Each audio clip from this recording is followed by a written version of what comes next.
नमस्कार, अस्सलाम वालेकुम।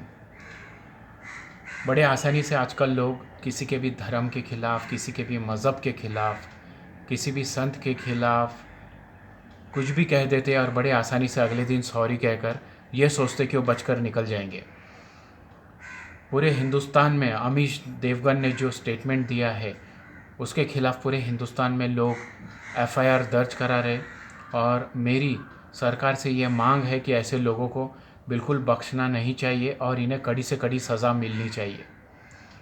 हिंदुस्तान के सुल्तान, हिंदुस्तान के बादशाह ख्वाजा मोइनुद्दीन चिश्ती रहमतुल्लाह अलैह, जिन्हें पूरा हिंदुस्तान ही नहीं पूरा पाकिस्तान, पूरा बांग्लादेश और जहाँ जहाँ एशिया में लोग उनके बारे में जानते हैं, वो सब उनके दीदार पाने के लिए, उनके आस्थाने पे जाने के लिए गिड़गिड़ाते हैं कि हमें एक मौका मिले हिंदुस्तान जाने के लिए तो हम ख्वाजा गरीब नवाज़ सरकार के यहाँ एक बार हाज़िरी लगा कर आए, उनके दीदार करके आए। अमीश देवगन एक छोटा सा पत्रकार, छोटा सा एंकर इतनी बड़ी बातें एक इतने बड़े शहंशाह के बारे में कहता है और उसे शर्म आनी चाहिए कि आज उनका इतिहास गवाह है पूरे हिंदुस्तान में ख्वाजा गरीब नवाज़ के बारे में, और जो जो उनके करिश्मे है ये दुनिया जानती है, इतिहास गवाह है। आज आप जब वहाँ चले जाओ उनके आस्थाने पे, इतना बड़ा पत्थर जो पहाड़ के ऊपर रुका हुआ है, जब नमाज़ पढ़ रहे थे तो एक कलमे की उंगली से उन्होंने एक ही चीज़ कहा कि अगर अल्लाह के हुक्म से आ रहा है तो आ जाना और अगर नहीं तो वहीं रुक जाना। आज इतना बड़ा पत्थर की पहाड़ की तरह वो पत्थर वहीं पहाड़ पे रुका हुआ है। एक जब वो नमाज़ के लिए वज़ू करने के लिए और उनकी ऊँटनी जब प्यासी होती है तो जब वो नदी की तरफ जाते जिसका नाम है आना सागर, जब वो वहाँ पहुँचते हैं तो वो राजाओं का टाइम था। जब वो वहाँ पहुँचते तो एक सैनिक ने राजा के मना कर दिया कि यहाँ से आप पानी ले नहीं सकते। उन्हें पता नहीं था कि ये ख्वाजा साहब है और ये एक बड़ी हस्ती है। जब उन्होंने मना किया तो उन्होंने कहा थोड़ी सी मेरी ऊँटनी प्यासी है, उन्हें पानी पिलाना है।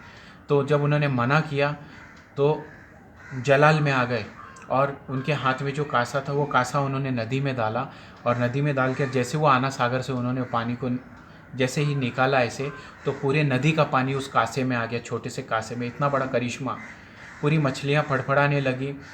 जो राजा थे वो नीचे आ गए, उन्होंने आकर बोले बाबा हमें माफ़ कर देना, पहचानने में गलती हो गई हमें आपसे और हमारे जानवर प्यासे मर जाएंगे, सारी मछलियाँ देखिए तड़प रही है, आप हमें माफ़ कर दीजिए, हमें पहचाना। बोले अगली बार कभी भी ख्वाजा साहब ने कहा पानी के लिए किसी को मना मत करना।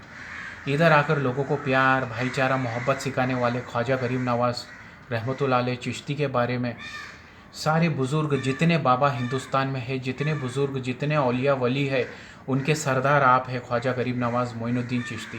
उनके ख़िलाफ़ अगर कोई ऐसी बात करता है तो उस पर कड़ी से कड़ी कार्रवाई होनी चाहिए, कड़ी से कड़ी उसको सज़ा मिलनी चाहिए, ये मैं डिमांड करता हूँ। और मैं माननीय उद्धव साहब ठाकरे साहब से भी मैं मिलना चाहता हूँ कि रोज़ शाम को जो न्यूज़ चैनल वालों ने जो तमाशा मचा के रखा है, रोज़ शाम को कुछ दो चार मौलाना, में इसमें मौलाना को भी मैं कसूरवार ठहराता हूँ कि वो रोज़ उनको इबादत करनी चाहिए, उनको अल्लाह की इबादत में रहना चाहिए और लोगों को अपने मदरसे में बच्चों को पढ़ाना चाहिए। वो आकर न्यूज़ चैनलों में बैठकर तमाशा मचाते हैं।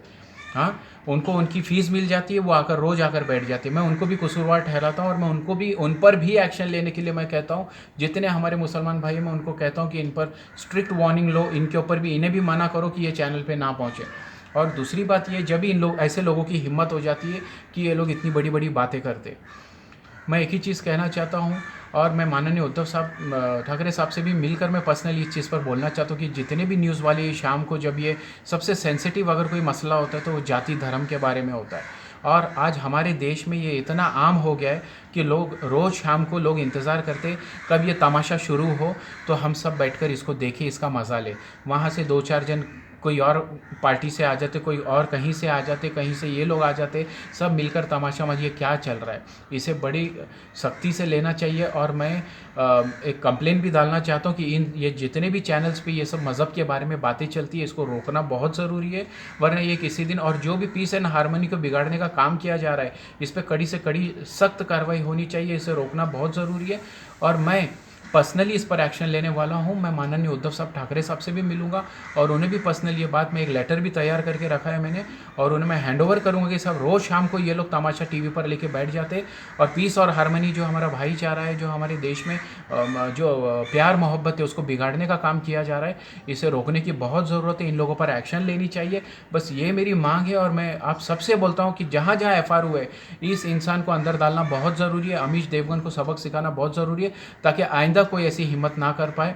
कोई पत्रकार इतनी हिम्मत ना करे किसी भी जाति धर्म किसी भी के भी खिलाफ बोलने के लिए। जय हिंद, जय महाराष्ट्र, खुदा हाफिज़।